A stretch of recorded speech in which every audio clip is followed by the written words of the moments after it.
Hello and good evening. Welcome back to the old golden chat. We are finally back with another podcast. We do apologise for the lack of content in the last couple of weeks. I've been away. We haven't been able to get Nat on, unfortunately, so we just didn't have the members of staff to be able to get a video out for everyone. Finally, Liam, we're back. How are you, mate? How are you doing? Was it, mate? I think everyone enjoyed this Monday, didn't they? How are you? I am ecstatic. I have had the life of my dad. I've had the life of the Villa fans at work. I saw one girl, Ellie, earlier. She's a really, really good girl. She's a Villa fan. She was going to try and do the preview with me. And she literally wound down the car window to say hello. And I said, "Come on!" to her window. And she was like, "Get out of here, get out of here." I was like, "Come on." I've had it. Well, I absolutely loved it. I have What had was a it like with your belter. dad? I had to be nice and content with my dad to some degree because he's and Chelsea's dad have spent a lot of time recently doing the living room up, and so whilst he was here Saturday, I gave him a little bit of grief prior to him doing a bit of work, and then I thought I don't want a botch job, so I'm gonna be very nice for the rest of the day. And then as soon as he was literally packing up and ready to go, I was like, "You're shit, better shit. You ain't getting Champions League. You ain't even finishing in the top 10. Get out of here." Oh, I had to give him some. It was rightly deserved because all I've got this year is grief about the I was Wolves. waiting for him to put slowly on his face for post, but he did put nothing on. Oh, my Aaron's done it today instead. Aaron's done it on the old Golden Chat Facebook page. So it was brilliant. It was brilliant. On that note, shall we talk about the game itself? Quick side note before we do move on to the game. I think it's worth me saying, obviously, I wasn't able to go to this game. I was at work. Absolutely mortified that the one time I couldn't go to a game and it was against Villa. Oh, God. I have to stress how good the Wolves fans sounded. I was watching it on my phone, and I pretty much have watched all of it, and then I've gone and watched it back on Sky as well. The Wolves fans were excellent. The sound coming out the Molineux, it just reminded me of going back to the Nuno days, back to the good old days, back to the days where the fans appreciated the players, where the players appreciated the fans. Like you could see everything on that screen, that it was set up for Wolves to do well. All we needed was the result. And I think from what I believe, from a non-biased point of view, even though I'm sitting here where the Wolves stop, I think we were full credit for the win, to be honest. Yeah. Talking about the atmosphere, I think first half was, we sounded up for it. I think some of the players could have, made it go a little bit negative with some of their performances and touches, but I think the credit deserves to go to the fans because they didn't allow that, especially the second half, to affect them. And I know there's been a bit of debate about Wolves fans singing like old player songs like Cavallero and Martinho and etc. But I felt like it helped us against Villa because when the passes was like behind a player or it'd go out for a throw-in, there weren't no negative grounds because everyone was just singing for like 10 minutes about the old players. It seemed to help the players just get all those bad touches out of them, and then all of a sudden we just seemed to like set fire a little bit, didn't we? And Villa just didn't seem to be able to cope with the tempo that we was trying to play at for once. And like you say, I think we fully deserved it. I don't think Villa turned up at all. I don't think we allowed them to turn up at all. And I don't think whether they underestimated us or whether they thought they was going to beat us no matter what, they just didn't seem like right, did they? And full credit goes to our players because, we know what we like this season. We know we're going to get down. They could have hid away, especially with how toxic Molineux can get. And fair play, they got the job done, didn't they? Yeah, I think you have to give full credit to the players, to be fair. We have a really, really good record against Villa at home, and we have done for quite some years now. But with that being that, we've won one game all season. Our home form has been terrible because of the mitigating factors, and the fans haven't really taken to the players this year, which I think is fair to some degree. I think there's some things that maybe even I'm guilty of, when we boo a player off the pitch or ironically cheer a player off the pitch or that. Look, we're all guilty of doing stuff, and it's kind of the heat of the moment thing when you're at the Wolves. Should it be done? No, but it does happen. Like I say, I'm not no saint. I've done it myself, but I think a lot of the players deserve credit for the way that they handled the atmosphere. And I think the fans deserve the credit for the atmosphere that they gave during the game. And like you said, I think all those nervous signs at the start of the game were very quickly got out of the system. Players like Bellegarde, for example, are kind of like Marmite. Some people absolutely love Bellegarde. Some people can't stand to see Bellegarde. Some people love Tatua. Not many. Some people absolutely hate Tatua. And again, credit to these players because they kind of just shut it all to one side. And I give credit to Bellegarde as well, especially because he's kind of come back from his injury and it was a little bit of a slow starter for him. But he seems to have just, whether it's just playing Villa, I don't know. But even against Crystal Palace, I thought he was really, really good. The players didn't let the occasion get the better of him for once, and there was no home toxicity. Everyone kind of, we felt like a 12th man. And I enjoyed, like I say, I enjoyed watching the game. I finally watched a Premier League game of football. And I know it sounds ironic because I'm watching the Wolves, but I finally watched a Premier League game of football and it felt nice to watch. Yeah, I think it was different because we weren't just, like that behind the ball or helping just to have one shot on target. Like the game was quite open end to end, weren't it? Yeah. Interesting for you to bring up Bellegarde. I thought that was his best game that I've seen him play in a while. In the first half, I thought he could have been one of our best players. He's just different when he quickens up his pace. If he runs at 5 miles an hour and he's so strong on the ball and he don't know what he's doing, he looks like the worst player in the world. But when he's quick, decisive, like he was very decisive against Villa, he knew what to do. Whether it helped him with their sentiments being so open, I don't know. But you just see every time he had the ball, he knew what to do. Did that help him because he had Adam Armstrong up there, who I thought held the ball up superbly well? Like that was the best number 9 performance I've seen all season. He's shown that he can lead that line because regardless of his height, when that ball went to his feet or even to his chest at times, like it just stuck up there. It was nice to see a striker play a first time pass to the feet of another Wolves player and it not be bouncing or going behind him and whatnot. Like I thought it was refreshing to watch. I think that helped Bellegarde because he was able to time his runs because he's quite a deep player, isn't he, Bellegarde? So Yeah. that ball was going up.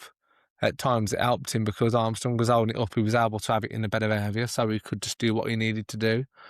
I thought Tatua had an absolute shock of a first half. Like every touch went out of play. Every pass was back or sideways, And I think the crowd again, I know Sarr was a bit annoyed with the safe bank for giving on his back, but that first half performance was a joke. But he has to have a bit of credit because second half he came out and it was a different Tatua that we don't need you to score goals or put assists in. We just need you to make blocks and make tackles. And when you've got that ball out wide, just to be brave and take your man on and put the ball into an area.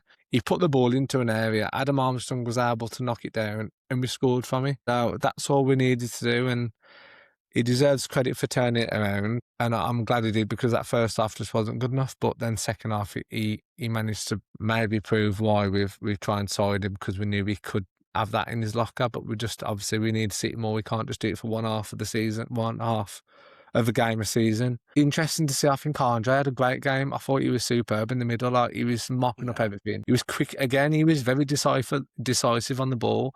Whether again that helped with having Armstrong. I think Mane played a bit further forward as well, so he was able just to give him the ball. I don't know, but he was very, very clever and quick on the ball as well, which you like to say, look at Man City when Rodri plays well, Man City play well, yeah. So when Andre's playing around and he's ticking over that midfield, it seems like we play well as well. And we've said that many times before, not many this season, but last year I think we said that a lot about Andre and Joe in particular. What I liked about Andre was when he was having the ball, he weren't just doing 5-yard passes like we've berated him before for. He was getting the ball and he was switching it, across the field of playing. It was just opening the game up, weren't he? Yeah, I think it was all about having those dynamic wing backs, which proved really handy in a game against Villa. I think anybody who's studied the Wolves this season knows that our wing backs. I mean, Hugo Bueno does tend to push up higher, but he always starts from a deeper position and carries the ball if he can. Well, to be fair, he does have some where he's kind of pressed a little bit higher and he's tried to make a run in behind, but predominantly our wing backs start quite far back, and I think Villa were quite content in letting us leave those wing backs where they were. And I think in the second half, I think Rob Edwards was probably told, just be brave, just step a couple of yards further up the pitch, apply that pressure onto Villa, give the centre midfielders an outlet, and let's see what can happen, because Villa were there for the taking. Villa were poor. As much as what we're going to praise Wolves for probably another 10 minutes or so, Villa were poor. Villa were really poor. And that doesn't discredit Wolves in any way, because I think they made Villa poor. I agree with what you're saying with Andre. I think Joe Gomez did it perfectly. Every time the ball was in the middle of the park, Mane as well, every time there was a turn, a little pivot, and they would look out wide, which is something that we haven't done all season. And again, credit to Jackson Tatchera, because I thought, especially that second half, he was so good. Everything that we've asked from Jackson Tatchera, the fastest player in the Premier League, take a man on, do this, do that. All he had to do was put his foot on the ball, knock it a couple of yards in front of him, and go. Or instead of waiting to receive the ball, just press a little bit further. And that's what he was doing. And I think he knew in the back of his head subconsciously. Luca Digne was born before the dinosaurs were about nowadays. Like, I think he knew, I've got the beating of this man for pace, so I can go. I can trust Mosquera to be able to step over and cover my role. The same as what Bueno has done predominantly most of the season. On the left, he's allowed Krejci to step over into the left side when he needs to. And when the ball was coming over to, especially for that João Gomez goal, he picks up the ball, he intercepts play, has a little nutmeg, looks up, plays the ball out wide, and makes the run.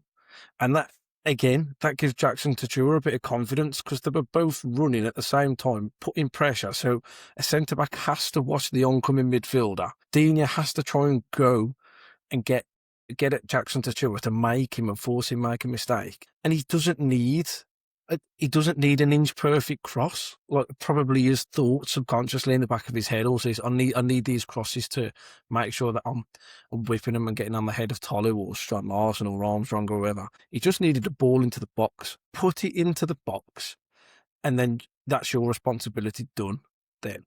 Because at the end of the day, it's then up to the striker, to the centre midfielders, to Mane, to the other wing, to see if they can create something. You've done your job. And he did it. And he did it perfectly. The ball to Adam Armstrong, I initially thought it was a really bad pass, a really bad cross, but it was quite smart. It was I think I couldn't exactly see where Adam Armstrong was when I was kind of watching it on TV at the time. It was kind of, the camera was just moving up. But the ball was literally played superbly into a height where he could take a first touch, which is exactly what he did. And then that touch was magnificent by Armstrong. As Joe Gomez, he just pops up with these really spectacular finishes.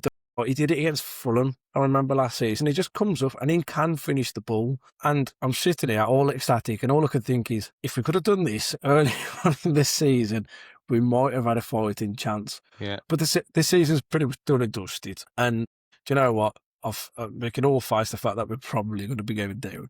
But moments like that and games like that give you pride and make you want to continue to watch the Wolves next season.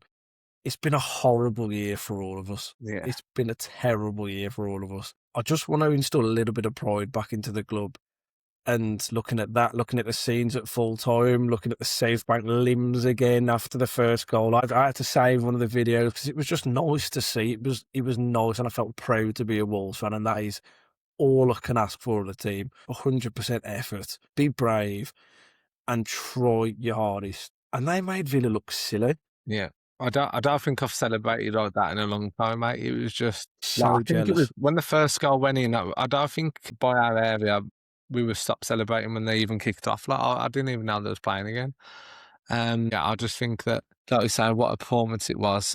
Villa, I don't know, Villa are our team, and they've lost some dodgy home games or drew some dodgy home games that they should be winning. You know, if they don't score the screamer, I don't see how they or what they plan to do to beat them. And I think Morgan Rogers is a bit overhyped at times. Like, games like that, he needs to get involved, and he just couldn't, could he? The one thing I wanted to say on here is what I like about our team, and what I've noticed in the last few games, is if there's ever an issue where, you know, players are squaring up to each other, our players, all of them get over there and get stuck in, which is good to see, because when you're down the bottom, like, people talk about team spirit, don't they, and people not being together.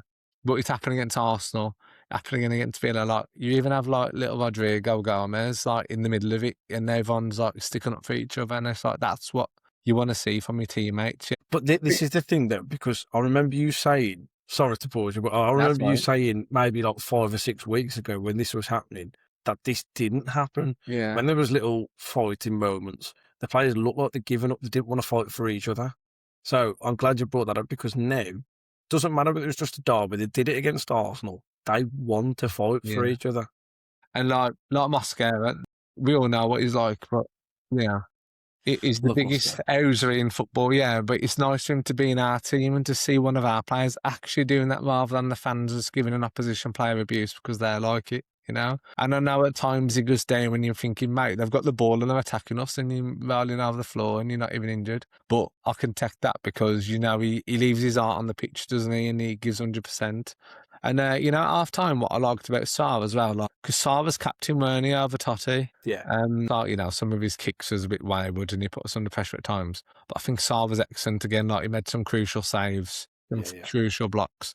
But what I liked at half time was when I think Totti was just, Mosquera was having a proper go at the ref, maybe about that Morgan Rogers tackle on him. And like, you just see Sarr, like, all the players got running in, and Sarr just stormed straight over to him. He's shouting in his face. Mosquera was having to go back. And Sarr's literally like being a captain and just dragging him in the tunnel away from the ref. And I was like, that's the leader, that's your captain, that's your experienced player that you need to be like, mate, I'm captain, like, get it. I've told you to get in. Do you know what I mean? And full credit to him because I think he was, again, excellent being vocal and bossing us about. And there's so many positives to say about that team's performance against Villa. And it was shocked me because I don't think Villa was as confident as they should have been. I thought Villa, that was their perfect chance to beat us at the Molineux. And they just did not seem like anyone thought they was going to do it, did they?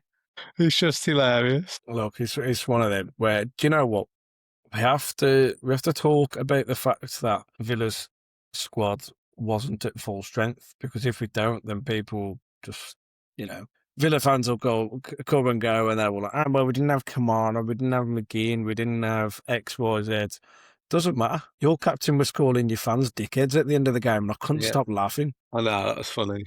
Do you know what? Like, honestly, I'm not bothered. Like, this Villa game, cheers, boys. That's all I asked for.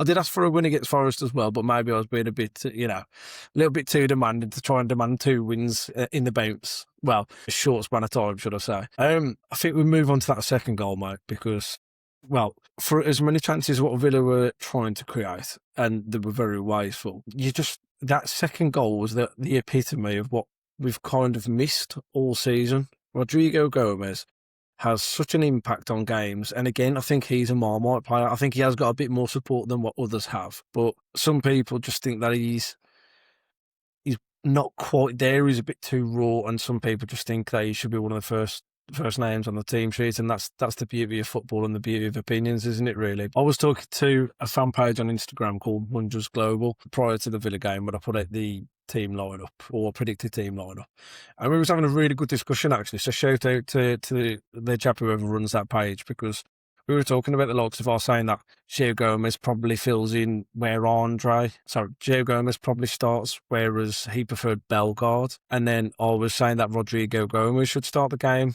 and he said, I don't think he's as good as what people make out. And we was having a really good discussion, actually, about the players and the lineup. So shout out to him. And this is where the beauty of football comes in, because players like Rodrigo Gomez haven't got a massive amount of minutes this season. Every time he steps on the pitch, he gives 100% effort, 100% passion. And that goal at the end, he is playing as a left back at that point, because I think it's just come from a corner, hasn't it, or something? I can't quite remember. But I thought he came on further forward. Well, at that position, what I'm saying is I think Villa were obviously on us, weren't they? And it was a counter-attack.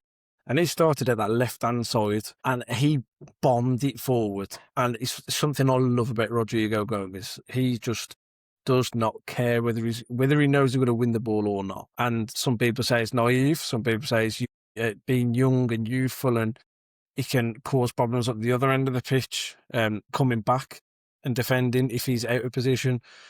But I just love his tenacity. He bombs it up the pitch as fast as he can to make a 3-on-3 or a 4-on-3. And then we have the upper hand on Villa, who's pushed so many men forward to try and get a draw out of the game. Gomez obviously gets the ball, tries to take a shot, it comes out, and Rodrigo Gomez or Mano, whoever one hits it, I was confident that either one of them was going to score. And to just take it through the legs of Emi Martinez, who is such a grade A, by the way. I cannot stand that bloke. The celebration, the limbs, everything. Mate, take me back, because I don't want to get to Liverpool tomorrow and get depressed by the end of it. Take me back to the Villa game. I want to get in the stadium. I'm so gutted I missed that one. But talk to us, mate. Talk to us about the atmosphere. Talk to us about that second goal and what it was like come the end of the game. Mate, when that second goal went in, like, I don't even know where we ended up in our row, mate, because we weren't in our seats, and whoever was by us, I hadn't talked to them all game. It was just, I don't know what happened, mate. Everyone was everywhere, and I felt like me and Craig were just celebrating for like 5 minutes, and we were just like laughing because we just could not believe what was happening, mate. The way the fans just, start having a go at Villa then, it was just horrendous. They just did not want to know at all. But it was just nice to see at the end, like the players buzzing and the fans like giving it, going mental, and Rob Edwards with his fist pumps, who looked really like overwhelmed and emotional, didn't he? That was really nice to see as well. But yeah, the South Bank's raw, man. It's just different level. Like when it goes, it's like bam, and it's just deaf and dumb. But it's nice when you look back on the Sky highlights and you can just listen back to the songs that we're singing. Like I think for one of the first goal, maybe when we pick it up, we were just singing about our old players, and we're just so loud, and we know we can do it. We just got to do it more because it makes us enjoy the game. Like I was enjoying singing for 10 minutes straight about old players because it was just so loud, rather than being, being negative and being a bit annoyed with what we're doing on the pitch. And I'm hoping it's the same tomorrow. I'm hoping that we don't get, not 2 or 3 goals down by half time. If we're in the game, I think Charlie said it was, if we're in the game at half time, and the crowd will not, turn. We always seem to have a 5-10 minute spell in the second half, don't we, where we just, the old South Bank, you just hear the wave of the noise coming. Yeah. And I think it lasted, it felt like it lasted longer than that 10 minutes. And I like it. Special, isn't it? Man, like, because that's what you go to football for, isn't it? Like that emotion, that atmosphere, everyone together, everyone coming out with smiles on the face. The subway was absolutely electric coming under the road on the way home. It was just quality, mate. Absolute quality. So good to work there. So good. Oh well. Tomorrow could be the same, mate. We could be doing it again tomorrow. Tomorrow could be the same. And I am praying because do you know what? Chelsea's sister Laura, she does watch her videos. She's a Liverpool fan. And if we go and beat Liverpool, you're getting it. You're all getting it in the net. My managers are a Liverpool fans. They're all having it. All these scousers from Wolverhampton, they're all having it, man. It was nice that you were speaking about Rob Edwards in such a way. I think that we go to talk about some of the other things that have gone on post-game. The post-match video, I presume you've seen it online, with Rob in the dressing room and the players all singing and dancing. I think he's got a couple of split opinions online. I know Nat's not very not very keen with it. I don't care, to be honest. I quite enjoyed it. Like I say, we've gone through such a terrible season where we just don't have any joy going to the games. I'm quite happy to let Rob and the boys just let it all out. And in the words of Rob Edwards, turn that in music up. Like I'm well happy. I don't mind. I think if this game and if this energy that was brought post game is the catalyst to the rest of the season and trying to spearhead, trying to get some results towards the end of the season and really allowing the players to feel some confidence. Like, all right, we've been terrible this year, but next year we're coming back and we're coming back with a vengeance. I'd be happy with that. Yeah. Rob Edwards looked over the moon, didn't he, when it happened at the end? Rightly so, mate. He said what he said against Arsenal. Was it Arsenal when he kind of slated the fans? Yeah, it was, yeah. Maybe he didn't mean it the way it came out. I didn't like what he'd said. I think that was taking the biscuit, really. Yeah, I know we're playing Arsenal, mate, but it still don't mean that we can't block a cross or put a tackle in. Like, it was way too easy for their goals, man. Like, and I can't back that. If like Hugo Breno in that game, he weren't the greatest, but he's trying to block a cross. He's making the tackles. Granted, he may not be good enough, but he does at least try in that game. That first half, especially, just weren't good enough, simple as. And if the players get booed for it, then so be it, mate. We pay that much money. We just want to see players giving it their all. Yeah, well, if we eat a lot, but we give it everything. How many times have we seen the players that clap them off, like Mosquera's, don't take the flack because he looks like like I've said, he puts his heart, leaves it on the pitch. And that's all we ask to see. Like, we're not like a Brentford or a Bournemouth and a Brighton where the players can get away with it. It's not like that. So, and I think Rob Edwards probably needed that win. The one that I do like to see the raw emotion that he has. I'm a bit 50-50 with the dressing room on, because I'll get how people are annoyed with it, because where's those performances been hiding all season? Where's that passion been all season? At the end of the game, where his fist pumping into the safe bank and the players up buzzing, I do like that as well. I'd like to see the players in that moment in time go around the stadium to the other stands, because there was only him, Hugo and Santi that went round to the other fans that were staying behind. You know, I know that like we say about the North Bank empties, but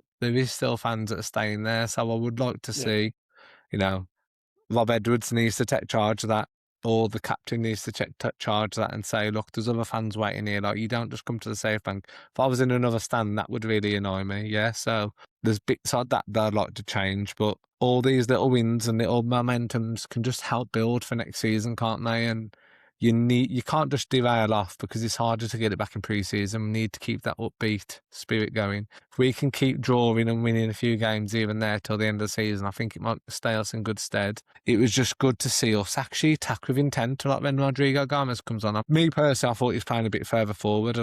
I don't know where he came on, but I thought he looked further forward. I'd like to see him in there a little bit further forward to see what he can do, because he just looks like when he has a chance, he just hits it at the target, doesn't he? And how many times are you going to score if you hit the target? So I would like him to see play further forward and see what he can do there, because every time he's played, really, he's been out wide, like a wing back, hasn't he? And it's hard for you to express yourself as a wing back, because you have to constantly think about how you're going to defend, or where do the team need you, or where do they want you to be. So I'd like to see him, even if it's in the cup against Liverpool, just play further forward and see what he can do. So yeah. All right, Liam, I'm going to give you the chance to be able to be Rob Edwards. Rob Edwards stays, okay?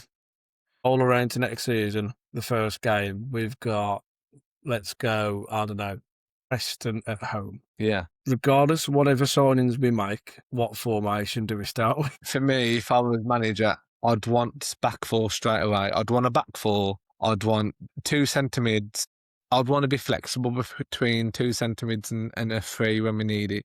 But I just want to see two out and out wingers out there that's just going to pin their fullbacks back, you know, just running at them, putting crosses into the box. Have one in midfielders, like getting in there, your fullbacks getting in there. That's just the way I'd want to see us play. I'd want us to be, if we're going away from home, being able to just sit in and counter constantly. I'd like to keep Mosquera's long throw and maybe just improve it.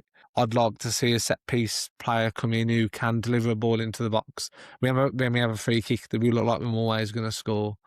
But for me, I just want to see you ring again the ball, attacking their fullback, putting crosses, having shots, cutting in, and having your fullbacks being brave, and everyone like Santi Breno on the ball, where he can just take his strike on and just feed it into the middle.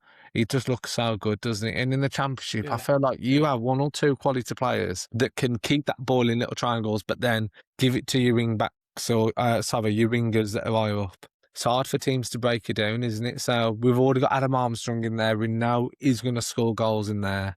He can score penalties. I just want to see us attack. Like, if we concede quite a few goals, as long as we're scoring, I just want to see like an end-to-end maybe style. I think that's what the fans like at Wolves. Like, look at the teams we've had with Jarvis and Kitely. You know, we've had Sacco. I know Van La Parra ended on bad terms, but he got us off our seats at times, didn't he, when he played? We're going through the Nuno era when we had Cav and Costa and Jota in the champ. Like, he always seems to do well when we've got exciting wingers where we're not just keeping it, passing it sideways. We're just being brave, going forward. I think it gets the crowd going, you know? I'd like to see a few players in there that can just leave one or two tackles on the other team and get in the faces of them, you know? I think that also helps the safe bank get wild. What about you? What do you think? Yeah, I brought you onto this because my mind always just keeps going to and fro with the whole Rob Edwards conversation, and I think it's just because I want him to do so well. And I know between our group chats and whatever, like there's some people who are very Rob Edwards out, there's some people who are less Rob Edwards out, but still not convinced by him. There's some people who are convinced by him and think that he could. Especially on social media, I know there's a lot of Rob Edwards in fans, so it's like it's a big topic of conversation at the minute, and I want him to do well. I really want him to do well, and I think this is why I was asking you the question in hand, really, because for me, I agree. I think we have to be a bit more attacking and front-footed if we stick with Rob Edwards. I think that's something that I'm sure he's under no illusion. Like at this point in time, Wolves need a big reset. And he tried it against Chelsea, but we all know it wasn't the right time. And I think going fast forward into the end of the season, when our fight's, officially confirmed, I think that's something that, not even towards like the latter part of this season, like as soon as this season's done, finished, clean wipe, and we move on to the next season, that's when that process has to begin for me. And I think we have to be a bit more front-footed, like I say, and that's, whether that's with Rob Edwards or without Rob Edwards, I think that's where we have to be. I could see us in a 4, absolutely. I think we've got midfielders that are potentially coming back that could really, really suit a 4-3-3. Not saying that they're going to play, but when you've got players like Tommy Doyle who can sit in a hole, which, again, we're never going to compare him to Ruben Neves. That's not going to be the case. But when you've got a player who has the ability to look forward and get the passes and ping them over the top, out wide, to the striker, you sit him in that hole, and then you've got two midfielders who arguably can either be box to box, they can be a bit more attacking, they can run the channels. Like, I think we have the squad, even now, without the wingers, to be able to play like a 4-3-3. Obviously, the big thing is in the summer, we need wingers. We probably need some more attacking recruits. I'd like to see four wingers come in and just battle for the positions and have really high depth in that area where, like the 60th minute when you're playing Saturday, Tuesday, where you can bring an extra 2 wingers on and you've just switched them and the game just goes up a level. I think I'd like to see us do that. Like we say about Tommy Doyle, you only need one player in there that can dictate the tempo when you're Yeah, playing at home and everyone's sat, and they're sat with a low block. You just need that one, just ticking it over, making it super quick, hitting it out wide first time. Because I feel like in the Championship you can get stuck just passing sideways, can't you? You need just that one player in there that can just like fizz it around. And we've got that player in there with Tommy Doyle. I think Birmingham are losing 2-0 when I looked at it. I think they'll be coming up.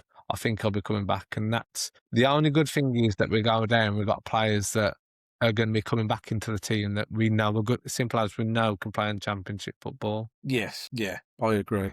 Yeah, like I say, where do you stand as of today on the 2nd of March with the Rob Edwards conversation? Like, are you more Rob Edwards in? Are you more Rob Edwards out? It depends. When he said that against Arsenal, I was thinking, what you doing, man? Like, I don't want to use my manager anymore. Again, football's emotion, and Yeah. you hear something, you see something, because we care that much about the club, and we live it, and we're going to be Wolves fans until the day we die. Yeah, so it's a bit more raw, isn't it? Yeah. You know what? Like, he's been around the group. He's a local lad. You just love Rob Edwards just to go back in, get us on the front foot, get us back up.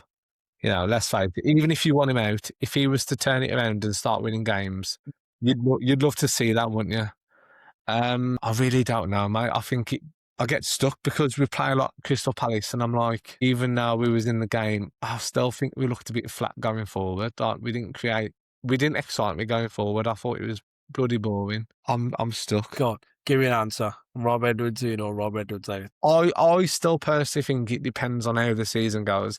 If we go where we derail off and he starts talking about the fans again, then I think you need a new mindset to change it. If he keeps us in the game, he can keep us in the cup. He can start to bed some of these younger ones in like a Dosey and get some in. He might deserve a further chance. I'm going to say keep for now, just because there is a bit more positives now when we're picking up results. but I want our style to change slightly. I can't go in the Championship where every game looks like it's going to be a 0-0. And I know we did that at Middlesbrough, but I just don't think it'll sit at the Molineux and the fans will just be happy with it. So, but again, I think if you can bring one or two more young players in, like Sutherland, if he can have a chance, I'd probably give him and see how he goes. But I think if you give him pre-season, you can't just get rid of him by like September. Like, he has to be a bit more down the line, because you can't look at Southampton when they drop down, like they struggled. But I think in the Championship, as long as you have a decent team, you can win like between 8 and 10 games on the bounce, can't you? That can just literally take you from one end of the table to the other.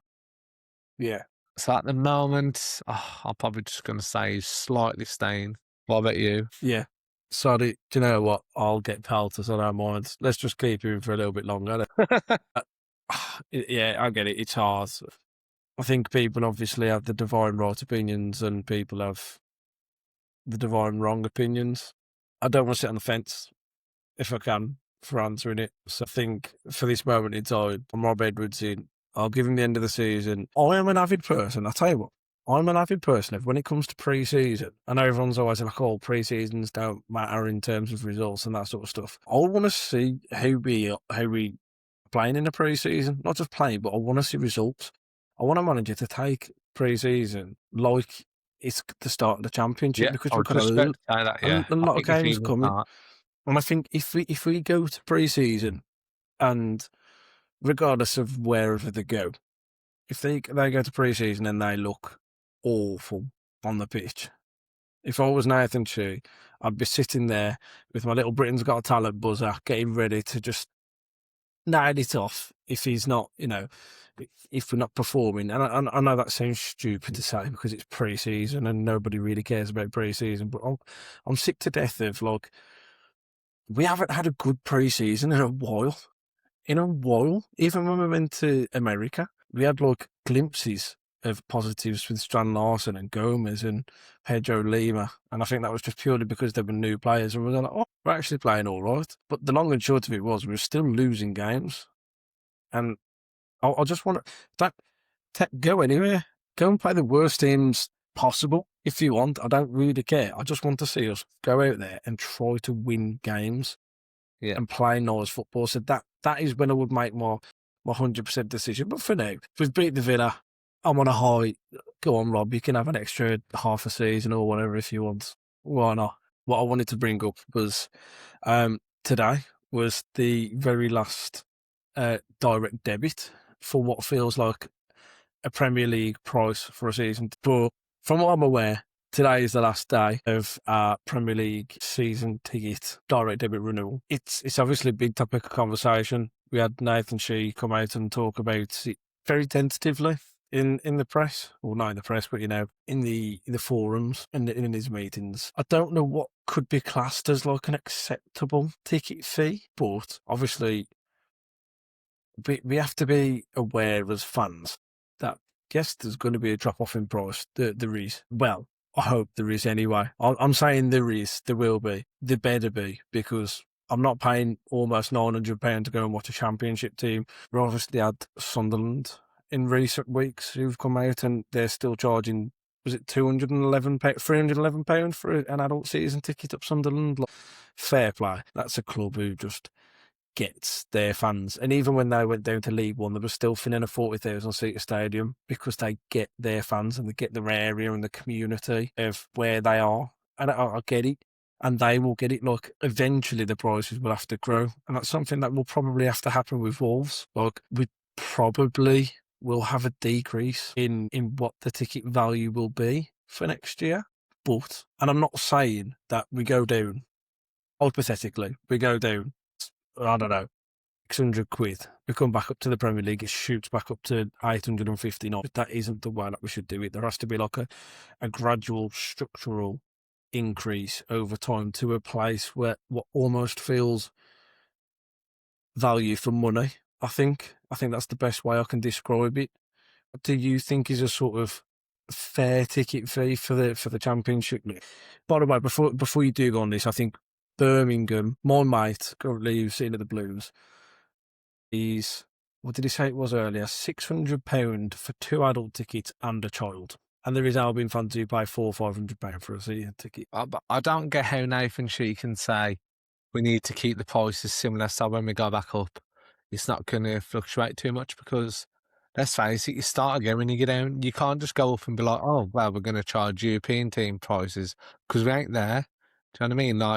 And like you say, how much do we pay now? I can't remember. It's about 750 quid. Is it about 750 for our But season? I think. Is it? Bloody hell. Say if it's 850 quid, yeah? If we're paying, we pay that much money to go there, but we're so annoyed that we have to pay that much money. We don't go and buy a top, or we don't go to the club shop, or we don't buy a drink in the ground. If you're paying less to go and you're getting the loyal supporters that are going because they want to watch Wolves play rather than they're just turning to watch the big teams play. Yeah.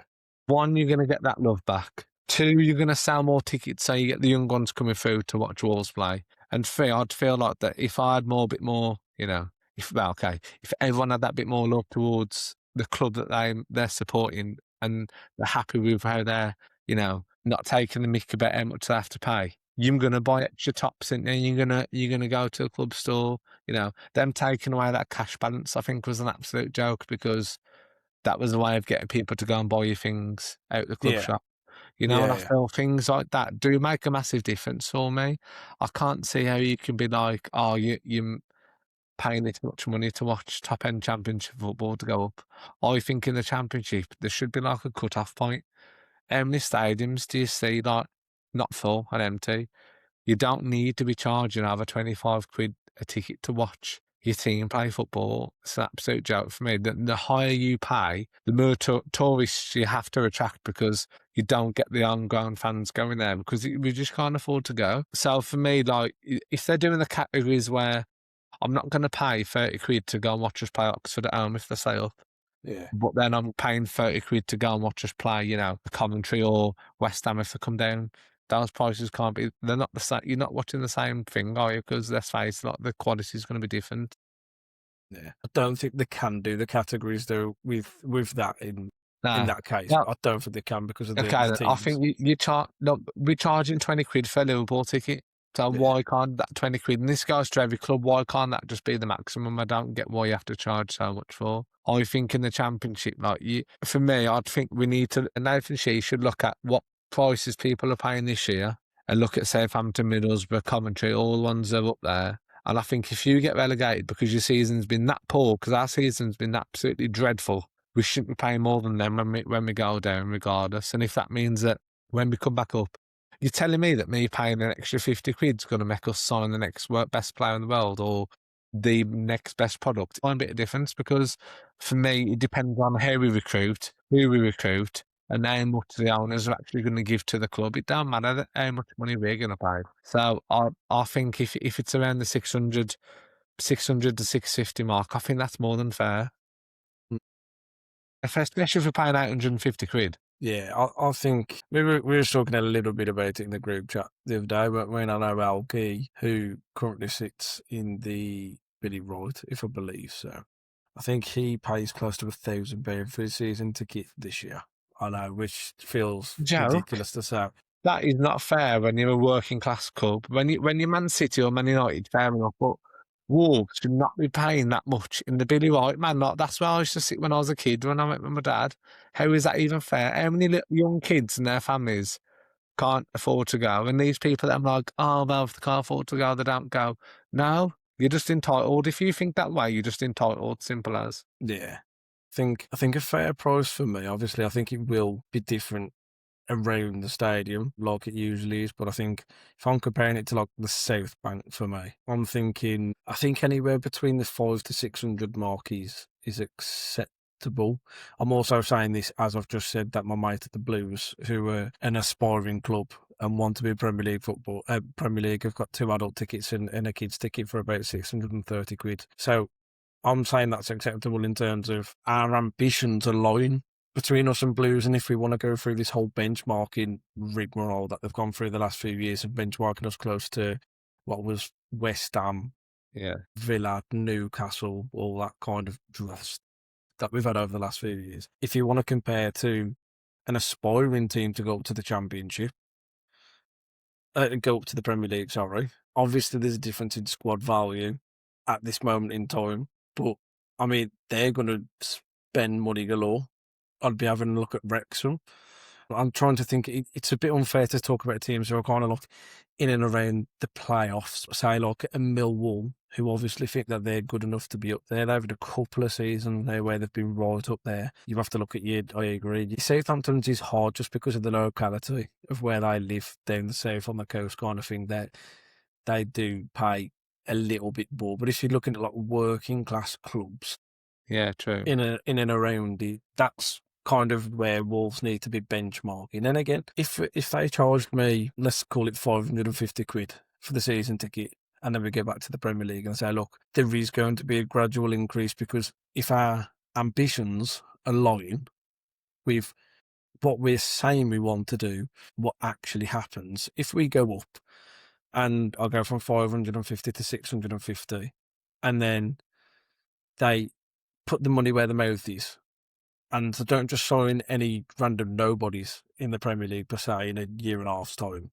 and they go out and invest in proper players, then I would be happy to have that. And then small little gradual increases I can deal with, because in the world that we live in, inflation is a thing. So I can understand if it went from 650 to the next season 700, if the aspirations were the same. If it was, we still want to attack the Premier League, we still want to be in that top 10, we still want to be fighting for European competitions, and it goes up ever so slightly, then yes, but it just can't get to this ridiculous thing where we've gone from 400 quid to 900 quid in the matter of a Nah. couple of Yeah, seasons. I agree. That just doesn't work out, especially when the prices were going up and the products was going down. If everything aligns and we're moving up, then it's unfortunate, and I get it, and it will upset some people. But if the projection keeps going up, then the prices probably will go up ever so slightly, especially with inflation. But like I say, if they start colliding again and the product goes down and our prices go up, fans won't be here, and the protest would start. I think Mate, that's where it would yeah, start. it has to. And if when we go down, or we like mathematically go down, you will know what prices they're going to do with the season tickets, because let's face it, you can bring it out straight away to get the Mhm. fans. If you know you're setting it at a decent price, you wouldn't be hiding it till the end of the season. If It's you an know own that goal for the club, isn't it? that price is fair for your fan base and you're not ripping them off, as soon as you get down, you'll be like, right, there's your discount, there's your early bird, that's what you're going to do.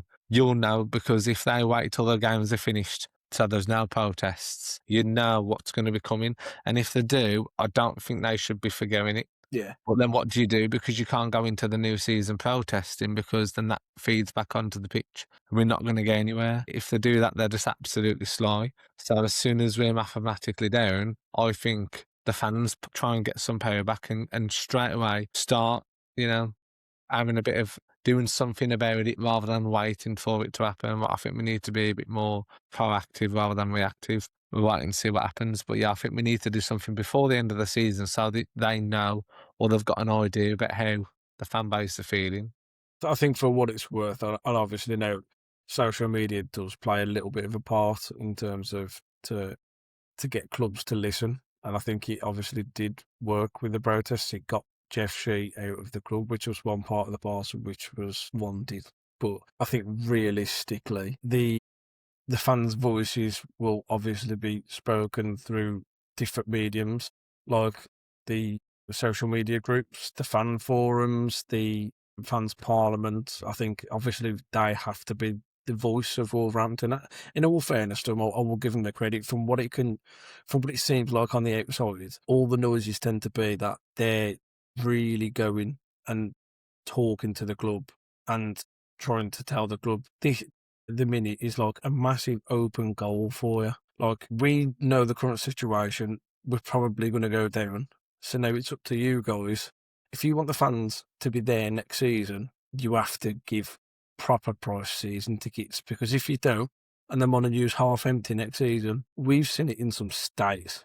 Us ourselves have seen it in some states when we went down to League One, and there's 11,000 and 12,000 fans there, and you In the can't cup generate an game, atmosphere. And do you know what I mean? Like, it's a massive, massive open goal for the club. And again, I think you're right in what you're saying. They have to release them if of time with the fans, fans of the ground. So, like, you know what I mean? Like, we know what's going on. We're not stupid. We know that we're probably going to go there. But until we're mathematically relegated, that would be something really hard for the owner to be able to essentially say, yeah, go on, scrap it down. Let's just go and get the prices now. Let's move on, because I think we could talk about it all night. Let's move on finally to the Liverpool game coming up tomorrow. So this is our team lineup for the Liverpool game. We think they'll go quite strong in the league, regardless of the cup. We think there'll be a couple of changes in the cup. Not to say that the team gets any weaker. We think they'll go with Sarr in goal, Achua right wing back, same back three of Mosquera, Ante and Totte. Bueno probably gets the nod in the league because David Molineux's done really well in the cups so far. A midfield three of Andre, Gomez and Bellegarde. Gomez being João Gomez, by the way. It is to be noted that Andre is banned for the cup due to suspension. So that's why we haven't brought in Angel Gomez. We think he'll probably slot in when it comes to the actual cup, with the front two of Matthias Mane and Adam Armstrong. Can I hazard you for a score prediction in the cup, Ty? In the league, I don't want to get carried away with that win against Villa. I think Liverpool will beat us in the league, to be honest. I think they'll beat us 2-1. I would take that if it meant us winning in the cup, because I think we're there and I'd love a cup one. Yeah. They're going to go with a full strength team tomorrow, and I think they'll make changes Friday. Whereas I think we'll kind of push that same 11 in both games. You know, Molineux coming in is the same as Hugo for me. I think Totti will be dropped in the cup for Krejci. So I think we could beat them in the cup, but I think they'll beat us tomorrow. But I would say that I'd like Rob to, if we are losing to a point where we look like we're not going to get anything out of the game, I would just want him to make as many changes as possible, like Mane, Joe, Armstrong, you know, but just keep them ready for Friday, because I think that our season could hinge on that cup tie. How about you? Yeah, I don't like thinking that we're going to lose to Liverpool, so I'm going to go with keeping a little bit of positivity. And when we were at Anfield, I know we lost, but I think we actually had a really decent game against Liverpool. And I know they've got better since then, obviously. But I am going to go with a 1. I don't think they'll score early. I actually think it'll be a bit more heartbreak for Wolves tomorrow. I can see Wolves taking the lead and then maybe slipping up towards the end with the pressure mounting on towards the end of the game. With that being said, again, like what you've just said, I think we have to focus primarily on the cup game come Friday, which is so hot. It's such a quick turnaround. To be playing on a Tuesday and then on a Friday is ridiculous. Yeah. It happens. We've got to get used to it, because next year we're going to be playing on Tuesday, Saturday most weeks. For some of the players who will be here next year, it's kind of like this is your test of can your body keep up to be playing a mass amount of games like they do next year. Yeah, I've enjoyed that, mate. I think we'll join back up in the week at some point if we can, to try and get a match preview for the Liverpool Cup game. I've enjoyed that. I think there's only one last thing to say before we sign off, would be have that Aston Villa. No, thank you very much. Thank you very much for coming on, Liam, and giving a really good take about all things Wolves as per usual. Everything about the game, about the ticket prices. I think you've hit the nail on the head, and time will tell where we go with that situation. Yeah. But for now, thank you very much for watching the video. Thank you very much for listening to the podcast on YouTube and Spotify and all the other good places where you can listen to the podcast. Please keep your eye on the channel. I'm kind of plugging something here which I've been doing in the background. I am going to be uploading a video hopefully within the next short few days, maybe. I've worked really, really hard to try and get something out for people, just a bit of a laugh, a little bit, something fun. So keep your eyes peeled on the channel, give the video a watch. Let me know what you think. Let me know if it's something that you'd like us to go forward with in the future, because it's something that we could potentially do. So we're not just like a podcast channel, so we can incorporate some different stuff on here as well. But again, thank you for all the love and all the support. And we'll sign back on later in a week after stuffing Liverpool 3-0 in the Premier League and then taking them out in the FA Cup and getting through to the quarter final. See you all next week.